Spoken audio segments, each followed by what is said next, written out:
Hi friends, ఇదిగోండి సబ్జా గింజలు, కొద్ది బెల్లం ముక్క, ఒక గ్లాస్ వాటరు ఇవన్నీ వేసుకొని నానబెట్టుకుంటే, ఒక స్పూన్ సబ్జా గింజలు, చిన్న బెల్లం ముక్క, ఒక గ్లాస్ వాటర్ వేసుకొని ఇలా నానబెట్టుకోవాలి. ఈ సబ్జా గింజల్లో పాలల్లో కన్నా కూడా కాల్షియం, మెగ్నీషియం ఇట్లాంటి పోషకాలన్నీ ఈ సబ్జా గింజల్లో బాగా ఉంటాయి ఫ్రెండ్స్. ఆ తర్వాత వేడి కూడా తగ్గుతుంది. దీనివల్ల వేడి తగ్గుతుందని చాలామంది ఎండాకాలం కొద్ది బెల్లం ముక్క వేసుకొని నానబెట్టుకొని ఈ వాటర్ తాగుతారు ఉదయం సాయంత్రం. ఇది ఆరోగ్యానికి చాలా మంచిది.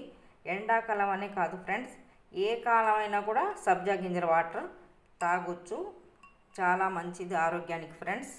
మీరు కూడా ఇలా ప్రయత్నం చేయండి.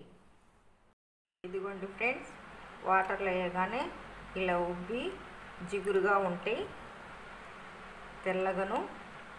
ఈ వాటర్ తాగితే చాలా మంచిది. ఇదిగోండి వాటరు, బెల్లం. ఈ గింజ నీటిని పీల్చేసి ఉబ్బుతుంటుంది అన్నమాట. ఉబ్బితే ఇలా తెల్లగా వస్తుంది.